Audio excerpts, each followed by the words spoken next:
ایک بات بڑی ضروری ہے، وہ میں نے آپ سے ضرور کرنی ہے۔ ایک آیت ہے قرآن پاک کی سورت بقرہ پہلا سپارہ آیت نمبر 120۔ اللہ تعالیٰ نے ایک حد بیان کر دی، فرمایا وَلَن تَرْضَىٰ عَنْكَ الْيَهُودُ وَلَا النَّصَارَىٰ حَتَّىٰ تَتَّبِعَ مِلَّتَهُمْ۔ فرمایا یہ یہودی اور عیسائی تم سے ہرگز راضی نہیں ہوں گے۔ یہ قرآن ہے اور سادہ ترجمہ تفسیر کی بھی ضرورت نہیں۔ یہ معاہدے کر لیں، محبت کے وعدے کر لیں، یہ تم سے راضی نہیں ہوں گے۔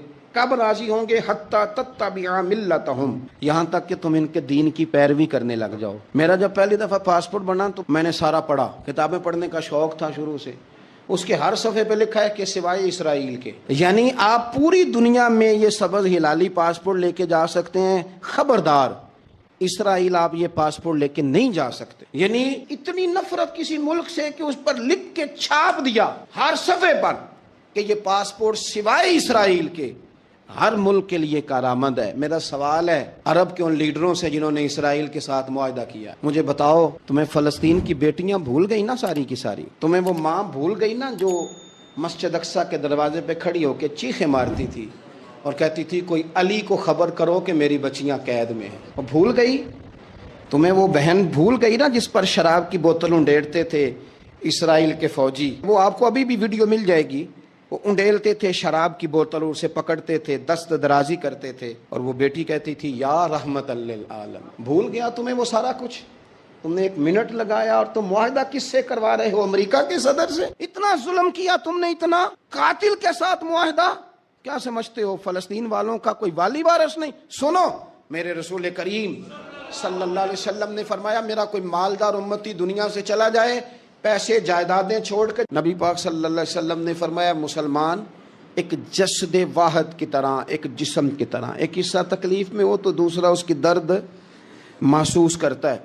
انسان کے وجود کے اندر سب سے قیمتی اس کا دماغ ہوتا ہے، اسی سے سوچتا ہے، اسی سے وہ عمل کرتا ہے، اسی سے منصوبہ بندی کرتا ہے، اسی سے وہ مومن ہوتا ہے، اسی سے معاذ اللہ کافر ہوتا ہے۔ اور وجود کے اندر جس کو درجے کے لحاظ سے بولنے میں بعض اوقات کم درجہ سمجھا جاتا ہے وہ پیر ہوتے ہیں۔ اور تو میری ٹھوکر کے بھی قابل نہیں، میں تجھے جوتے کی نوک پہ، پیر کی نوک پہ بھی نہیں سمجھتا۔ ہم یہ کہتے ہیں محاورتاً کہ تو پیروں کے قابل بھی نہیں، یعنی سب سے اعلیٰ درجہ دماغ کو دیا، دل کو دیا، اور سب سے ہلکا درجہ پاؤں کو دیا۔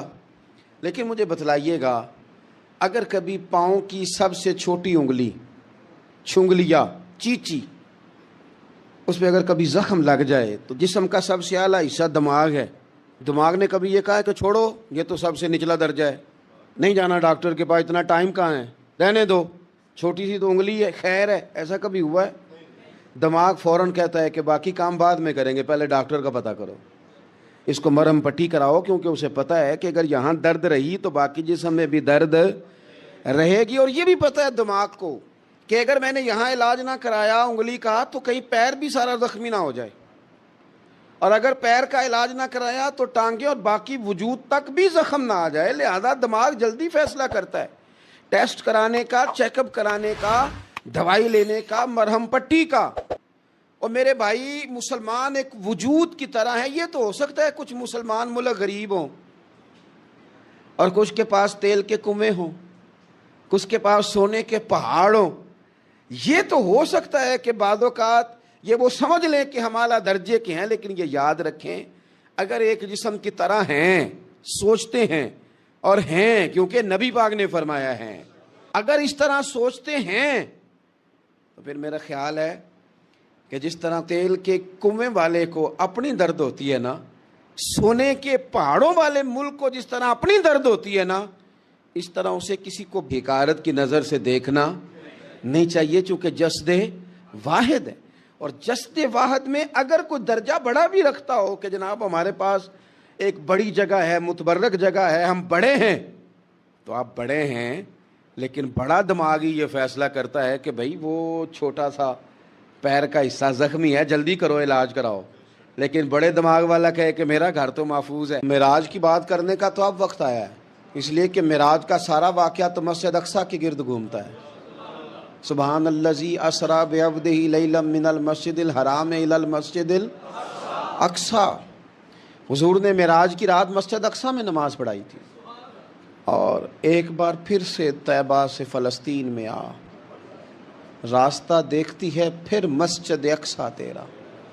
ایک بار حضور گئے تھے مکے سے مسجد اقصیٰ، اور پھر حضور فرماتے ہیں جب میں واپس گیا نا تو کفار نے چونکہ مسجد اقصیٰ دیکھی ہوئی تھی تو مجھ سے پوچھنا شروع کر دیا کہ مسجد اقصیٰ کی کھڑکیاں کتنی ہیں، دروازے کتنے ہیں، پلر کتنے ہیں۔ جب انہوں نے سوال جواب کیے تو حضور فرماتے ہیں کہ رب کریم نے مسجد اقصیٰ کو اٹھا کے میرے سامنے رکھ دیا۔ میں دیکھتا جاتا تھا، بتاتا جاتا تھا، کہہ لوں بات کر لوں۔ ایک دفعہ حضور مکے سے مسجد اقصیٰ آئے، اور ایک دفعہ مسجد اقصیٰ میرے نبی کی زیارت کے لیے مکے گئی، حضور کی زیارت کے لیے مکہ شریف گئی۔ اور میرے نبی تو صرف کسی چیز کی طرف ایک دفعہ دیکھ لیں تو وہاں رحمت کے پھول کھلتے ہیں۔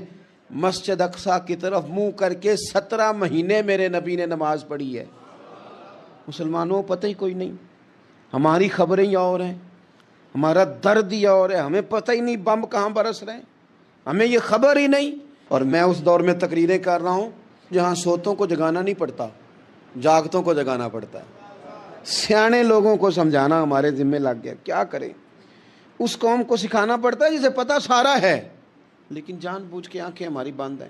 یہ مولوی کو بات کرتا تو لوگ کہتے دیکھو مولوی گالی دیتا ہے، لیکن اگر قائد اعظم محمد علی جناح کہے کہ اسرائیل امریکہ کی ناجائز اولاد ہے تو پھر تو تمہیں ہضم کر لینا چاہیے نا، پھر تو لبرل کو بھی ہضم ہونا چاہیے نا کہ قائد اعظم نے کہا ہے، اور اس ناجائز بچے کو تم نے اتنی طاقتیں دے دی کہ وہ مسلمانوں کے قبلہ اول میں نماز پڑھنے والوں کو بھی نہ بخشے۔ کہاں گئی تمہاری وہ انسانی حقوق کی بڑی بڑی تنظیمیں، کدھر گئی؟ اور میرا پاکستانی میڈیا سے بھی سوال ہے، چند دن پہلے سیالکوٹ میں ایک واقعہ ہوا، ناانصافی ہو گئی جی، ناانصافی ہو گئی جی ایک بی بی کے ساتھ۔ ہر بندے نے شور مچایا، بڑے بڑے طوفان اٹھتے ہیں، کیوں ہوا جی کیوں ہوا؟ مسجد اقصیٰ کی توہین ہو گئی تو پھر طوفان کیوں نہیں اٹھا؟ ٹاک شو کیوں نہیں ہوئے؟ بحثیں کیوں نہیں ہوئی؟ میں اس موم بتی مافیا کا کیا کروں؟ ان لبرل لوگوں کا کیا کروں؟ ان کے سپورٹروں ووٹروں کا کیا کروں؟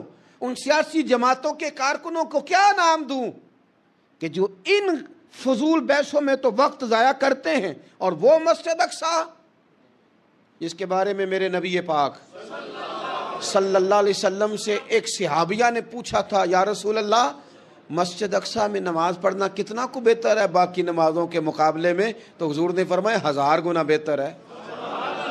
بی بی عرض کرنے لگی، سونیا میں جا تو نہیں سکتی، دل بڑا کرتا ہے۔ تو حضور نے فرمایا جا نہیں سکتی تو وہاں تیل ہی بھجوا دے، جس میں حاضری لگوانے کی حضور بات کریں جس مسجد میں۔ اور نبی پاک علیہ السلام نے فرمایا خاص کر کے سفر کرنا ہوا تو 3 مسجدوں کے لیے کرنا، ایک مسجد حرام بیت اللہ کے لیے، ایک مسجد نبوی کے لیے، اور تیسرا مسجد اقصیٰ کے لیے۔ بیت المقدس مسجد اقصیٰ معمولی جگہ نہیں، حضور نے فرمایا 3 سفر کرو تو سمجھنا ہم عبادت کر رہے ہیں۔ کون کون سے؟ فرمایا اگر بیت اللہ جاؤ تو عبادت سمجھ کے جانا، مسجد نبوی کی طرف جاؤ تو عبادت ہے، اور مسجد اقصیٰ کی طرف جاؤ تو یہ بھی عبادت ہے۔ اور فرمایا مسجد اقصیٰ میں جس نے ایک نماز پڑھی اسے 25,000 نمازوں کا ثواب ملے گا۔ اور میرے رسول پاک نے یہ وہ مسجد ہے جس کے ساتھ معراج شریف جڑا ہوا ہے۔ قرآن پاک نے کہا کہ اس مسجد میں سبحان الذی اسری بعبدہ لیلا من المسجد الحرام الی المسجد الاقصیٰ۔ مسلمانوں قرآن کہتا ہے کہ تمہارے معراج کی شان رسول پاک کی مسجد اقصیٰ سے جڑی ہے۔ جس محبوب کو رب معراج کرائے تو مسجد اقصیٰ میں لا کے کرائے۔ وہ جگہ معمولی جگہ ہے، وہ معمولی جگہ ہے مسجد اقصیٰ۔ نبی پاک نے وہاں نبیوں کی امامت کرائی، 17 مہینے اس مسجد کی طرف منہ کر کے تیرے اور میرے رسول نے نمازیں پڑھی۔ چھوٹی جگہ ہے، اور پوری دنیا کا مسلمان اسے چاہیے شرم سے گڑ جائے۔ ایک امریکہ کا صدر بول کے کہتا ہے کہ اسرائیل کو اجازت ہے اسے دارالحکومت بنائے، اور مسلمان حکمران بیان دے رہے ہیں ظالموں لٹیروں، تم اپنی اپنی سیاستیں چمکانے کے لیے پہلے ایک دوسرے کو گالیاں دیتے ہو، پھر اکٹھے بیٹھ جاتے ہو نمبرنگ کرنے کے لیے۔ تم دین کے اس مسئلے میں سارے اکٹھے کیوں نہیں بیٹھے؟ سارے پاکستان کے سیاستدانوں کو، علماء اور مشائخ کو چاہیے تھا ایک پیج پہ اکٹھے ہوتے، اکٹھے بیٹھ کے ایک بیان ہی دے دیتے ایک بات ہی کر دیتے. پھر میرا سلوٹ ہے ترکی کے صدر کو, پھر میرا سلوٹ ہے ترکی کے صدر کو. اس نے بہت عرصہ پہلے کہا تھا مسجد اقصی میری خواب میں آئی تھی اور رو کے کہتی تھی آئے مجھے کوئی صلاح الدین ایوبی کا ماننے والا, کوئی آئے مجھے بچائے. کہتے میری خواب میں آئی تھی اور روتی تھی, کہتی تھی کوئی آئے. اور ایک شاعر نے کہا مسجد اقصی نبی پاک کو بھی بلاتی ہے, کہتی ہے ایک بار پھر طیبہ فلسطین میں آ, راستہ دیکھتی ہے پھر مسجد اقصی تیرا, ایک بار پھر سے طیبہ سے فلسطین میں آ, راستہ دیکھتی ہے پھر مسجد اقصی تیرا. کوئی بولا ہے نہیں اتنا مقدس مقام, چھوٹے چھوٹے بیانوں کہیں اکٹھے ہو جاؤ, میں بتاتا ہوں تمہیں مسئلے کا حل کیا ہے. میں بتاتا ہوں, دو کام کرو. ایک کام وہ کرو جو حضرت سلمان فارسی نے کیا تھا, سنو سنو حل سنو مسئلے کا. میں چھوٹا آدمی ہوں پر حل سنو مسئلے کا. زندگی میں ایک کام مسلمان کر لے, جٹ بن کے, بھٹ بن کے, ارائی بن کے, پاکستانی, مصری, سعودی بن کے بڑا جی لیا. ایک کام وہ کرے جو حضرت سلمان نے کیا تھا. جب ایک کافر نے پوچھا آپ کا نام کیا ہے تو فرمایا میرا نام اسلام ہے. بولیے سارے میرا نام. کہا تمہارے باپ کا نام, فرمایا اسلام. دادا کا نام کا اسلام, پردادا کا نام. بازو تیرا توحید کی قوت سے کمی ہے, اسلام تیرا دیس ہے تو مصطفی ہے. ایک کام وہ کرو جو حضرت سلمان نے کیا تھا. کافر جب پوچھے تو کہو ہم سارے اسلام ہیں, ہم سارے کیا ہیں, ہم پہلے مسلمان ہیں, باقی بعد میں کچھ اور چیز. دوسرا کام وہ کرو جو حضرت امیر معاویہ نے کیا تھا. سن لو یہ حال ہے اس مسئلے کا. سنو حضرت مولا علی شیر خدا رضی اللہ تعالیٰ عنہ اور جناب امیر معاویہ کی جنگ ہو رہی تھی, لڑائیاں ہو رہی تھی, اختلافات تھے, فوجیں بیٹھی تھی. حضرت مولا علی اور جناب امیر معاویہ کی جنگ ہو رہی تھی تو روم کے بادشاہ نے, عیسائی بادشاہ نے حضرت علی کو خط لکھا کہ میں تیرے اوپر حملہ کرنے والا ہوں. خط لکھا نا حضرت علی کو, تو جواب حضرت امیر معاویہ نے دیا.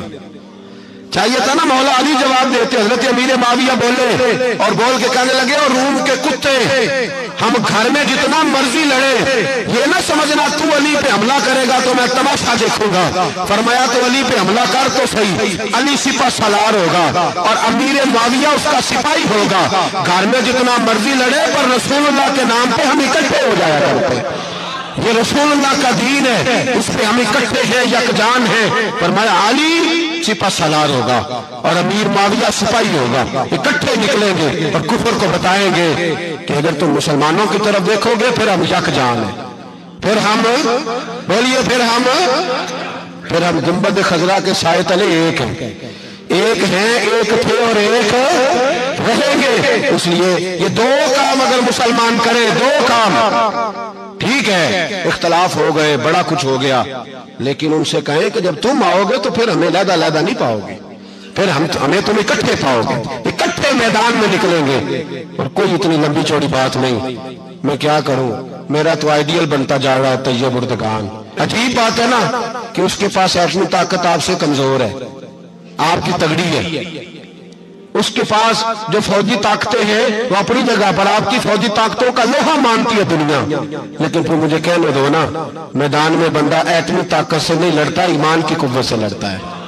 اور بول اٹھا ہے نا, کیا کر لیا اس نے اپنی پارلیمنٹ سے خطاب کیا ہے, مطالبہ ہے, علماء سے گزارش ہے, مشائخ سے گزارش ہے, ہر مکتبہ فکر کے آدمی سے گزارش ہے, علماء اور سیاستدانوں سے اپیل ہے کہ پارلیمنٹ کا مشترکہ اجلاس بلائیں, مشترکہ, اس میں ہر سیاسی جماعت کا لیڈر بیٹھے اور اکٹھے بیٹھ کے ان کو یہ میسج دیں کہ بازو تیرا توحید کی قوت سے کمی ہے, اسلام تیرا دیس ہے تو مصطفی. اور ان کو بتائیں کہ ہزاروں قومیں وجود میں آئیں, دہر میں خشک و تر کے رشتے سے ہم نے بنیاد دوستی رکھی, یاد خیر البشر کے رشتے سے.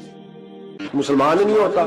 صلاح الدین ایوبی اپنے خیمے میں بیٹھے تو ایک بی بی آ گئی, اس قبیلے کا کوئی شخص مسلمان نہیں ہوتا. بی بی آئی, آگے کہنے لگی میرے 4 بیٹے جنگ میں کھو گئے, چھوٹے چھوٹے بچے جنگ میں کھو گئے, مل نہیں رہے, فوجیوں کو حکم دے مجھے میرے بچے تلاش کر کے دیں. صلاح الدین ایوبی نے جھٹ پر سر کا امامہ باندھا, نیزہ پکڑا, سینے بند باندھا, اپنے جبے کو سمیٹا اور باہر. کہنے لگی تو کدھر جا رہا ہے؟ کہنے لگا میں خود تیرے بچے تلاش کر کے دوں گا.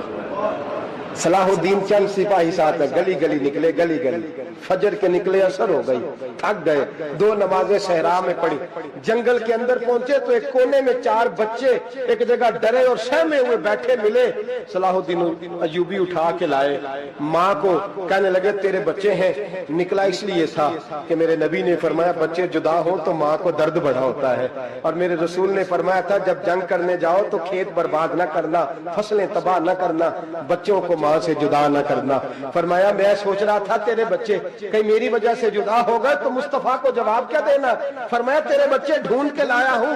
بچے ماں کے پاس آنے لگے تو ماں نے بڑے بیٹے کے منہ پہ تھپڑ مارا، کہتا اماں کیا ہوا؟ کہنے لگے تو نے سنا نہیں کہ دشمن کے بچوں کی اتنی حفاظت کرتا ہے، میرے پاس نہ جا، اس کے قدموں میں بیٹھ جا، جس نبی کے غلام اتنے سچے ہیں وہ نبی کتنا سچا ہوگا۔ بنو قریظہ اور بنو نذیر 2 محلے تھے یہودیوں کے، یہودیوں نے بڑی عہد شکنی کی تو نبی پاک صلی اللہ علیہ وسلم نے ان کو بے دخل کر دیا، مدینے سے نکال دیا، مدینہ منورہ سے۔ یہودی نکل گئے مدینہ طیبہ سے، تو جب وہ نکل کے جا رہے تھے تو ان کے مکان، ان کے باغ، ان کی جائیدادیں بچ گئیں۔ نبی پاک علیہ السلام نے انصار مدینہ کو پہلے بلایا، جاگ رہے ہیں نا آپ لوگ؟ پیسے آتے کسی کو برے لگتے ہیں؟ اب تو یہ بھی حلال حرام کی تمیز بھی اٹھتی جا رہی ہے، جائیداد، باغ، مال، علاقہ خالی ہوا ہے، وہ چلے گئے، اور لوگ تو ڈھونڈتے پھرتے ہیں۔ اللہ خیر فرمائے، شاملہ جگہ ملتی نہیں اب شہروں میں، وہ کس کس نے نام کرا لیا، کدھر گئی ہے کوئی خبر ہی نہیں، خالی جگہ پڑی ہے۔ میرے نبی پاک علیہ السلام نے پہلے انصار مدینہ کو بلایا، حضور نے فرمایا انصاریوں بہت بڑی جائیدادیں یہودیوں کی، بنو نذیر اور بنو قریظہ محلے خالی ہو گئے، میرا دل کرتا ہے وہ تمہیں دے دوں، اس لیے کہ تم نے اپنے مہاجر بھائیوں کے ساتھ بڑا تعاون کیا، جائیدادیں تم نے دے دی ہیں، مکانات دے دیے ہیں، بڑا کچھ تم نے دیا ہے، میرا دل کرتا ہے وہ تمہارے نام کر دوں۔ تو انصار مدینہ کیا کہنے لگے یا رسول اللہ دے تو ہم نے دیا ہے پر وہ بیچارے جھچکتے ہی رہتے ہیں، وہ جھچکتے ہی رہتے ہیں، کھول کے ہماری چیزیں استعمال نہیں کرتے، تو حضور ہم تو پہلے ہی انصار ہیں، ہمارے پاس بڑا کچھ ہے، آپ مہربانی فرمائیں وہ سارا کچھ مہاجروں کو دے دے مہاجرین کو، ہمیں نہیں چاہیے۔ اب چلے گئے بات کر کے، میرے حبیب پاک نے مہاجروں کو بلا لیا، فرمایا بنو نذیر اور بنو قریظہ قبیلے کی جائیدادیں آئی ہیں، تمہارے پاس بظاہر جو چیزیں ہیں بھی وہ بھی انصار مدینہ کی ہیں، تو میرا یہ خیال ہے کہ وہ سارا کچھ تمہیں دے دیا جائے۔ ابو بکر صدیق رضی اللہ تعالیٰ عنہ کہنے لگے یا رسول اللہ صلی اللہ علیہ وسلم ہمارے انصار بھائیوں نے ہمارے لیے دل تک کھول دیے ہیں، حضور انہوں نے ہر چیز بانٹ کے ہمارے سامنے رکھ دی ہے، ہم اتنے خرد غرض ہیں کہ سارا کچھ لپیٹ جائیں۔ کہ حضور ہمارے پاس جو مکان ہے وہ ہے، ہم کاروبار کر رہے ہیں، تجارتیں کر رہے ہیں، مزدوریاں کر رہے ہیں، ہم انشاءاللہ اور بنا دیں گے، آپ یہ ہماری طرف سے ہمارے انصار بھائیوں کو گفٹ کر دیں، آپ انہیں دے دیں۔ میرے حبیب کی آنکھوں میں آنسو آ گئے، میرے نبی پاک علیہ السلام رو پڑے، یا رسول اللہ کیوں روتے ہیں؟ فرمایا تمہارا یہ بھائی چارہ قائم رہا تو اللہ اسلام کو بڑی قوتیں عطا فرمائے گا، اللہ طاقتیں دے گا اسلام کو، اگر تمہارا یہ رنگ قائم رہا، یہ انداز، میرے غلاموں تمہارے یہ طور طریقے، ایک بھائی کہتا ہے دوسرے کو، دوسرا کہتا ہے تیسرے کو۔ مسلمانوں کی نا ایک تعداد لڑتے لڑتے لڑتے لڑتے دور چلے گئی، تاتاریوں نے قید کر لیا، 4 مسلمان تھے، تبلیغ کرنے گئے، جنگ کرنے گئے، جہاد کرتے کرتے کافروں سے لڑتے لڑتے تاتاری قوم میں چلے گئے، وہاں قید کر لیے گئے تو سزائے موت کا حکم ہوا، 4 بزرگ تھے، سزائے موت کا حکم ہوا تو تاتاری بادشاہ جو تھا وہ بڑا خلاف تھا، بڑا سخت مخالف تھا مسلمانوں کے، اس نے کہا کہ ان کو جب پھانسی دینا نا مسلمانوں کو تو میرے سامنے دینا۔ اب 4 عالم ہیں، 4 صوفی ہیں، سفید داڑیاں، سر پہ امامے، پھانسی کا وقت آیا تو جو پھانسی گھاٹ ہے وہ ایک ہے، چاروں کو کٹھے پھانسی نہیں ہو سکتی، ایک کو کہا کہ ایک ایک کر کے ان کو پھانسی دو۔ جب پھانسی کا وقت آیا نا تو جو سب سے پیچھے صوفی تھے وہ دوڑ کے آگے آئے، کہنے لگے بادشاہ پہلی باری میری لگا، پہلی۔ اب بادشاہ نے کہا ٹھیک ہے اسے لٹکا دو، وہ قریب آئے تو دوسرے دوڑ آئے، کہنے لگے نہیں نہیں پہلی باری میں نے زیادہ کافر قتل کیے، میرا بڑا جرم ہے، مجھے پہلے سزا دو۔ ان کو پھانسی دینے لگے تو تیسرے آ گئے، کہنے لگے نہیں یہ تو میرا قتل کرتا تھا، رستے میں بتایا کرتا تھا، ڈھونڈ کے میں بتلاتا تھا کہ یہاں زیادہ تعداد ہے، مجھے پہلے پھانسی دو۔ تیسرے کے ساتھ بات ہو رہی تھی تو چوتھا دوڑا آیا، کہنے لگا یہ رستے بتاتا تھا، یہ تبلیغ کرتا تھا، یہ سارا کچھ کرتا تھا، لیکن کہا یہ کہتے تھے چلو واپس چلتے ہیں، میں جانے نہیں دیتا تھا، میں کہتا تھا اور کافر مارنے اور علاقے فتح کرنے، میرا جرم بڑا ہے، مجھے پہلے پھانسی دو۔ بادشاہ کہنے لگا مجھے 35 سال ہو گئے حکومت کرتے، بڑی دنیا کو پھانسی دی ہے، لوگ تو ایک دوسرے کو دھکے دیتے ہیں کہ پہلے تو جا پہلے تو جا، اور تم کیسی قوم ہو کہ ایک دوسرے پہ قربان ہو رہے ہو۔ کہنے لگا تم ایک باپ کی اولاد ہو، جاگ رہے ہیں آپ لوگ؟ تاتاری بادشاہ، کافر بادشاہ، اسلام کی مخالفت کر دیں، ایک باپ کی اولاد ہو کا نہیں، ایک قبیلے کے رہنے والے ہو کا نہیں، ایک ملک کے رہنے والے ہو نہیں۔ اس نے کہا رشتہ کیا ہے تمہارا، رشتہ کیا ہے؟ تو بول کے کہنے لگے خدا ایک ہے، نبی ایک ہے، خدا ایک ہے اور نبی منفرد ایک ہے، اس قوم کی نقصان بھی ایک ہی سب کا نبی، اللہ بھی، قرآن بھی ایک، کیا ہی اچھا تھا ہوتے اگر مسلمان بھی ایک، یوں تو سید بھی ہو، مرزا بھی ہو، افغان بھی ہو، تم سبھی کچھ ہو، بتاؤ کہ مسلمان بھی ہو۔ فرمایا ہمارا اللہ ایک ہے، نبی ایک ہے، تو کافر ایک دوسرے پہ جان کیوں دیتے ہو؟